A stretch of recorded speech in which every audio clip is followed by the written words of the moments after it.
দেখছেন টিভি 9 বাংলা। আমি আত্রে শুরু করছি 5 কথা।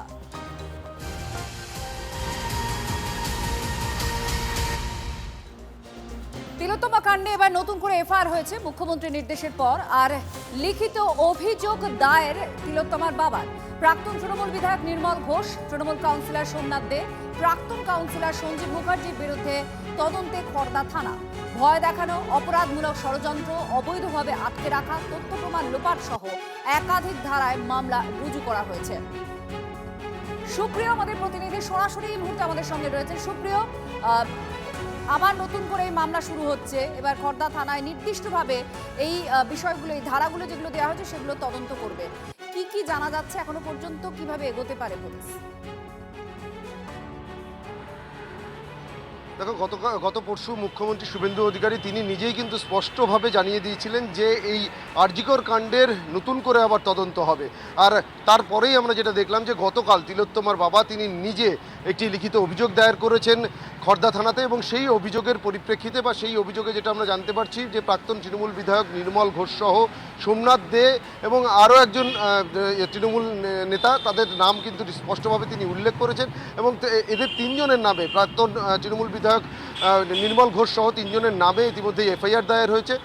পুলিশ তদন্ত শুরু করেছে এবং সেক্ষেত্রে আমরা যেটা জানতে পারছি যে ভয় দেখানো, জোরপূর্বক আটকে রাখা, ষড়যন্ত্র সহ একাধিক ধারাতে কিন্তু মামলা রুজু হয়েছে। আর এখানে যে বিষয়টা বলার, যে এই যে প্রাক্তন তৃণমূল বিধায়ক নির্মল ঘোষ তিনি কিন্তু ইতিপূর্বে যখন সিবিআই তদন্তভার নিয়েছিল, সিবিআই তদন্তের কাজ গতি প্রকৃতি এগিয়ে নিয়ে গেছে, সেই সময় কিন্তু নির্মল ঘোষের ভূমিকা প্রশ্নচিহ্নের মুখে পড়েছিল। তাকে জিজ্ঞাসাবাদের জন্য তলব করা হয়, তাকে জিজ্ঞাসাবাদ করা হয়। এবার একেবারে সরাসরি নির্মল ঘোষের ভূমিকা নিয়ে প্রশ্ন তুলে তার নাম উল্লেখ করে, এমনকি আরও একজন প্রাক্তন এবং সেই সময়কার একজন প্রাক্তন এবং তৎকালীন একজন তৃণমূলের কাউন্সিলর, তাদের নাম উল্লেখ করে কিন্তু অভিযোগ দায়ের হয়েছে। তিলোত্তমার বাবা তিনি নিজে অভিযোগ দায়ের করেছেন। আর সেই অভিযোগের ভিত্তিতে তিলোত্তমার বাবার বক্তব্য এবার আপনাদের শোনাবো, যিনি আজকে এফআইআরও করেছেন খড়দা থানায়। এই তিনজনের নাম নির্দিষ্টভাবে অভিযোগপত্রে আছে। কয়েকটা দিন যাচ্ছে আর সময় বাড়ছে, এই পর্যন্তই হচ্ছে। আশা জাগছে, আশা তো আছেই, বিচার পাওয়া যাবে, এটা আশা করছি। বিচার সহজও হবে পাওয়া, বিচার তো পাওয়া যায়, আদালত দেবে বিচার, মেইনলি সহজ হবে বিচারটা পাওয়া। সরকার সহযোগিতা পেলে বিচারটা পাওয়া সহজ। এই নতুন সরকার আমাদের সম্পূর্ণ সহযোগিতা করছে এবং বিচার আমরা পাবোই। বাবা আশাবাদী যে বিচার মেয়ের হবেই। মুখ্যমন্ত্রী শুভেন্দু অধিকারীর কি নির্দেশ ছিল এই নিয়ে শুনুন। ক্রিমেশন ঘাট, ক্রিমেশন কস্ট বাড়ির লোক দেয়নি, সিগনেচার করতে হয় বাড়ির লোককে। Any close relative, no signature. এখানে নির্মল ঘোষ, সোমনাথ দে, সঞ্জীব মুখার্জি, এই তিনজন এই কাণ্ড করেছে। সিপি ব্যারাকপুর হেয়ার, এটাতে সিবিআই নেই। Please start new case and take appropriate action. আমার যা করার আছে করব। অভয়া বলিনি, অভয়া বলিনি, অভয়া বলিনি, অভয়া বলিনি। মানুষ আমাদের জিতিয়েছে অভয়ার বিচার দিতে। আমার লিমিটেশনের মধ্যে আমি কমিটেড, আমি কমিটেড, আমি কমিটেড। এবং দেখা যাক যে কত দ্রুততার সাথে বিচার পায়। কারণ অনেকে অনেক কথা বলেন, অনেক দেখছি তো, কিন্তু একটা সময় তো ফ্লো তুলিয়ে দেবে, তারপরে সেটাকে ধামাচাপা পড়ে যাচ্ছে। ঠিক যেভাবে দেখলাম সিআইডি সিগনেচারের কেসে যা তৎপরতা দেখাচ্ছিল, এটাও না সে হয়ে যায়। যেহেতু 2 বছর পার হলো তার মৃত্যুবার্ষিকী, এখন মানুষের মনে তিলোত্তমা নিয়ে একটু চর্চা হচ্ছে। কদিন এটা হয়ে যাওয়ার পরে আবার না ধামাচাপা। তোমার মৃতদেহ তড়িঘড়ি দাহ করতে মা বাবাকে হুমকি দেন পানিঘাটির প্রাক্তন তৃণমূল বিধায়ক নির্মল ঘোষ। খড়দা থানায় চাঞ্চল্যকর অভিযোগ। তিলোত্তমার বাবা শেখর দেবনাথে টিভি 9 বাংলার হাতে সেই অভিযোগপত্রের কপি এসে পৌঁছেছে। আপনাদের দেখাবো আর শোনাবো কি লিখেছেন তিনি লিখছেন, মেয়ের মৃত্যুর পর করা ময়নাতদন্তের প্রক্রিয়া নিয়ে আমার সন্দেহ আছে। ময়নাতদন্তের পর পরিবারের কাছে দেহ হস্তান্তর না করে 17 নম্বর ওয়ার্ডের কাউন্সিলর সোমনাথ দে গ্রিন করিডর করে মৃতদেহ নিয়ে আমার বাড়ির উদ্দেশ্যে রওনা হন। কিন্তু অত্যন্ত দুঃখের বিষয় হলো ঠিক সেই সময় পানিহাটির তৎকালীন বিধায়ক নির্মল ঘোষ, সোমনাথ দে, প্রাক্তন কাউন্সিলর সঞ্জীব মুখার্জি এবং তাদের দলের অন্যান্য কর্মীরা জোর করে বাড়িতে ঢুকে মৃতদেহ শ্মশানে নিয়ে গিয়ে দাহ করার জন্য হুমকি দেন। আমার ইচ্ছার বিরুদ্ধে জোর করে মেয়ের মৃতদেহ পানিহাটি শ্মশানে নিয়ে যান। অনেক শুভানুধ্যায়ী শেষবার মেয়েকে দেখুন বললেও কান দেননি। তৎকালীন শাসক দলের প্রভাব ও ষড়যন্ত্রের কারণে ময়না তদন্ত সঠিকভাবে করা হয়নি। দ্বিতীয়বার ময়না তদন্তের আবেদন করলেও রাজনৈতিক প্রভাব খাটিয়ে তড়িঘড়ি মেয়ের শেষকৃত্য করেন। আগের দুজনের মৃতদেহ পাশ কাটিয়ে তারা আমার মেয়ের মৃতদেহ দাহ করেন। সম্ভবত অপরাধ ও অপরাধীদের আড়ালে প্রমাণ নষ্ট করে দেওয়াই তাদের উদ্দেশ্য ছিল। প্রতিবাদ সত্ত্বেও আমার কোনো কথা শোনেননি। গভীর ষড়যন্ত্রের মাধ্যমে আমার ইচ্ছার বিরুদ্ধে পানিহাটি শ্মশানে টিএমসি নেতাদের দ্বারা আমার মেয়ের শেষকৃত্য সম্পন্ন করা হয়।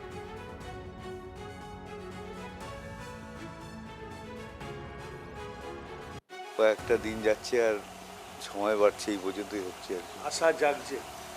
আশা তো আছেই, বিচার পাওয়া যাবে এটা আশা করছি। বিচার সহজে হবে বিচার তো পাওয়া যায়, আদালত দেবে বিচার, মেনলি সহজ হবে বিচারটা পাওয়া। সরকার সহযোগিতা পেলে বিচারটা পাওয়া সহজ। এই নতুন সরকার আমাদের সম্পূর্ণ সহযোগিতা করছে এবং বিচার আমরা পাবো। আমার মেয়েকে পুড়িয়ে দেওয়ার জন্য প্রাইজ পোস্ট পেয়েছিলেন সোমনাথ দে চেয়ারম্যান এবং আমার পাশের বাড়ির সঞ্জীব মুখার্জি, যিনি ওখানে কাকু বলে পরিচয় দিয়েছিলেন। তিনজনই গ্রেপ্তার হবেন এবং তাদের ফাঁসি। আমি করেছিলাম একদম গোটা গোটা অক্ষরে, আমার নাম পুরো লিখেই করেছিলাম, নিচে ফোন নাম্বারটা দিয়েও করেছিলাম। সেদিন জানতাম না যে এরকম জিনিসটা হবে বা এইভাবে এটাকে টার্ন নেবে। আমাকে করতে বলা হয়েছিল, ওনার বাবা বলেছিলেন। আমি তো ওনার বাবা মায়েদের সাথেই গাড়িতে করে আমি শ্মশানে গিয়েছিলাম, আমি তো আলাদা যাইনি। আমি একদমই কমন ওয়াল প্রতিবেশী। আমাকে ফোন করে ডেকেছিলেন, আমি গিয়েছিলাম। যতটা সম্ভব যা কাজ করেছি পাশে থেকে সহযোগিতা করেছিলাম। যদি তদন্তের স্বার্থে দেখা যায় যে আমার সেই কাজের মধ্যে কোনো অ্যাকচুয়ালি যেটা হয়েছে যে আমি হাসপাতাল থেকেও ফিরেছি ওনাদের গাড়িতে, ওনাদের বাড়িতে, আবার ওনাদের বাড়ি থেকেও আমি বেরিয়ে ওনাদেরই গাড়িতে আমি শ্মশানে এসেছি। কিন্তু এখন দেখছি টোটাল বিষয় বা লেখাগুলো যেগুলো যা হচ্ছে সেগুলো কোনোটাই মিলছে না। এই তিন মূর্তি এই তথ্য প্রমাণ লোপাটের কাণ্ডারি, এটা আমরা সর্বজন বিদিত। সেই দিনের সেই ঘটনা আমাদের সবার মনে আছে। মাননীয় মুখ্যমন্ত্রী অভিষেক বন্দ্যোপাধ্যায় এদের অঙ্গুলি হিলনে যে এটা যেন কোনোভাবেই ময়নাতদন্ত না হয়। এই অভয়া অনেক কিছু জানতো, কেন এই অভয়া কাণ্ডের বেরোলে পরেই তো এই দুর্নীতির সব তথ্য কাহিনী আমাদের কাছে এলো। উনি আরো কিছু জানতেন যেগুলো আমরা এখনো জেনে উঠতে পারিনি। সেটার মুখ বন্ধ করার জন্য, এই তদন্ত বন্ধ করার জন্যই কিন্তু এই জিনিস করা হয়েছিল। আসল কাণ্ডারি কালীঘাটের মমতা বন্দ্যোপাধ্যায় আর হরিশ মুখার্জির অভিষেক। তিলোত্তমা দেহ দাহ করতে তড়িঘড়ি করেছিল পুলিশ। আরো 3টে দেহ থাকা সত্ত্বেও আগে দাহ করা হয়েছিল তিলোত্তমা দেহ। সেদিন কি হয়েছিল TV9 বাংলাকে জানিয়েছেন পানিহাটি শ্মশানের কর্মী ভোলানাথ পাত্র। সেদিনকে ছিলেন কি সেদিনকে হয়েছিল? সেদিনকে দুটো বডি ছিল। তারপরে তো এখানে তো পুলিশ, হ্যাঁ ওয়েটিং এর লাইনেই ছিল, বডি পুড়ছিল। আচ্ছা, তারপরে তো পুলিশ এখানে প্রচুরই ছিল। পুলিশ এসে বলেছিল আমাদের যে একটা বডি আসছে, আর ঠিক আছে আসলে আসুক। আসলে পুলিশ তো এখানে ছিল, প্রচুর পরিমাণেই পুলিশ ছিল। তারপরে যখন বডি আগে থেকে পুলিশ ঘিরে রেখেছিল? পুলিশটা আগে থেকেই ছিল। কতক্ষণ আগে থেকে ছিল? তো ঘন্টাখানেক আগে থেকেই পুলিশ এখানে এসে গেছিল। বডি লাইনেই পুড়ছিল। উঠছিল। তারপরে তো ওই বডিটা ঢোকে, তো সচরাচর তখন বডিটা ঢুকেছিল 11টা নাগাদ। আচ্ছা, পোস্টমর্টম বডি সচরাচর পোস্টমর্টমটা তো লেটে আসে না। তারপরে তো আমাদের লোকাল MLA স্যার ছিলেন, তারপরে যে ওয়ার্ডে ছিল মারা গেছিলো সেইখানে কাউন্সিলররাও ছিল। লোকাল MLA মানে আমাদের নির্মল ঘোষ স্যার ছিলেন। তখন আমরা কনভিন্স করা হয়েছিল যে এত ভিড় চাপ রয়েছে, যে পার্টিগুলো রয়েছে তাদের কনভিন্স করা হয়েছিল যে এটাকে ছেড়ে দেওয়ার জন্য। VIP লোকগুলো রয়েছে, কনজেস্টেড এরিয়া হয়ে যাচ্ছে। সই করেছিল, কাগজ নিয়ে এসেছিলেন, শঙ্কু স্যার এসেছিলেন আর সঞ্জীব কাউন্সিলর যিনি ছিলেন সঞ্জীব মুখার্জি, এনারা দুজন ছিল। পেপার নিয়ে এসেছিলেন, পেপার ওয়ার্কটা ওনারাই করেছিলেন। তারপর পেপার ওয়ার্ক করে তখন আমি যখন যাই তখন দেখি ওনার মা দেখি কাজ করেছিল। সঞ্জীব মুখার্জি সাইন করেছিল আমাদের পেপারে। আমরাও চাই সত্য উদ্ঘাটন হোক। যদি কোনো অন্যায় কেউ করে থাকে, যে আরে অন্যায় তো করলে তো সেইখানেই আর্জি করেই যা হওয়ার তো হবে, ওইখানেই সত্য উদ্ঘাটন করতে হবে। আমাদের এখানে থেকে কোথায় সত্য উদ্ঘাটন হবে? মুক্ত চিন্তায় কি মাতব্বরী হচ্ছে? খাস কলকাতায় নাটক চলাকালীন মাতব্বরদের তাণ্ডব হলো। নাটকের মঞ্চে আজানের সুর যেই বেজে উঠল, রেড়ে করে তেড়ে এলেন কয়েকজন। আদাব নামে সমরেশ বসুর লেখা নির্বাক নাটকের একটা দৃশ্যপট ফুটিয়ে তুলতে উল্টো স্রোত নাট্যদল মঞ্চে বাজায় আজানের সুর। সেই সুর শোনা মাত্রই বাইরে থেকে কয়েকজন ঢুকে পড়ে। অবিলম্বে সেই আজানের সুর বন্ধ করতে বলতেই শুরু হয় বিশৃঙ্খলা। আজানের সুরে কেন আপত্তি? পাল্টা প্রশ্ন তোলেন দর্শকদেরই একাংশ। বচসা বেঁধে যায়, তবে শেষ পর্যন্ত দর্শকদের প্রবল প্রতিরোধে পিছু হটেন তারা।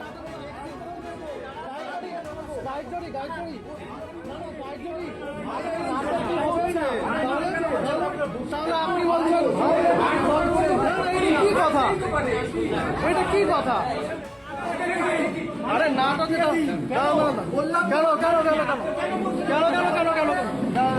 কি নাটক হবে?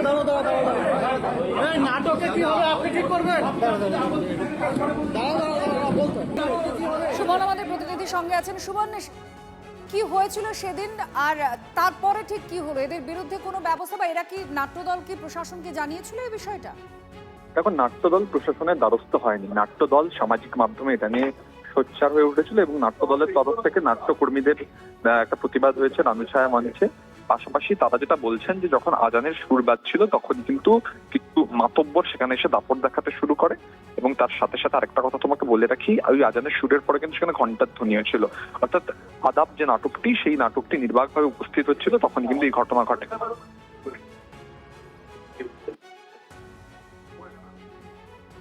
সুমন আমাদের প্রতিনিধি জানাচ্ছিলেন যে কি হয়েছিল সেই সময়, কিন্তু প্রশাসনকে কিছু না জানালেও এই বিষয় নিয়ে সোশ্যাল মিডিয়ায় এটা নিয়ে প্রবল চর্চা হচ্ছে।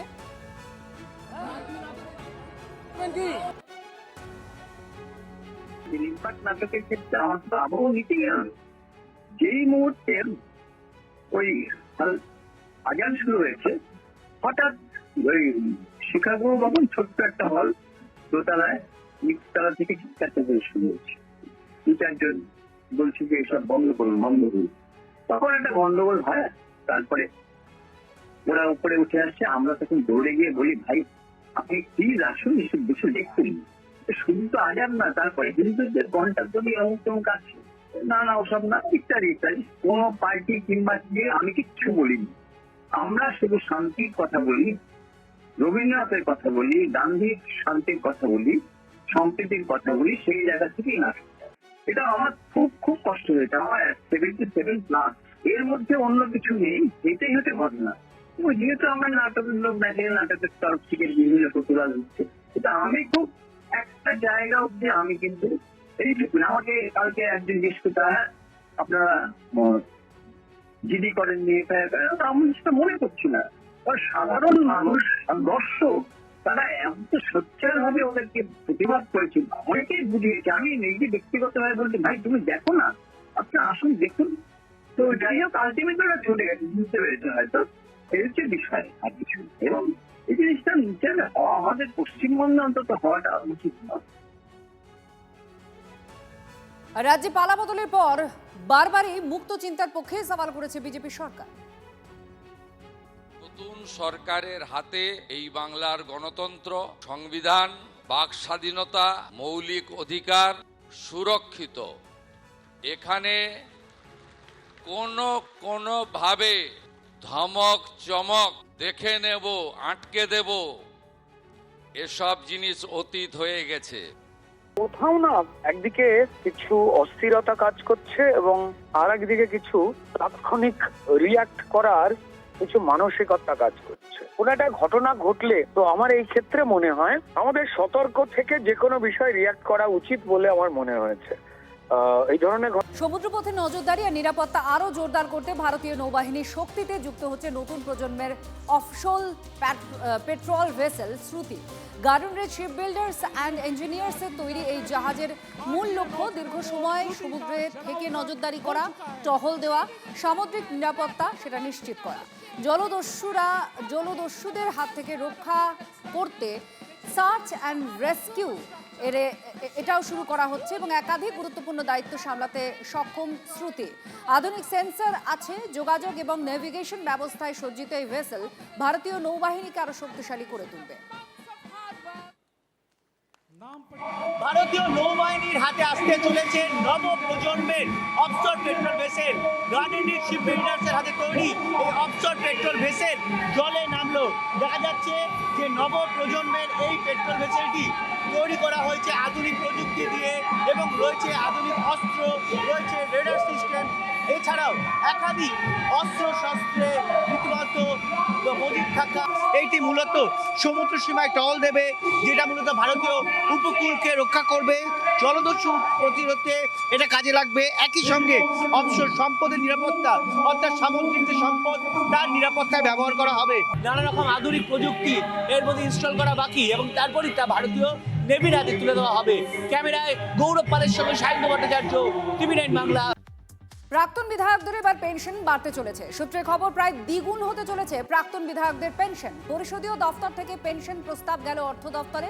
সূত্রে যা খবর, প্রাক্তন বিধায়কদের ন্যূনতম পেনশন হতে চলেছে 12,000 টাকা, সর্বোচ্চ 25,000 টাকা। বিধায়কদের পেনশন কাঠামো নির্ভর করবে কে কতবার জিতেছে তার উপর।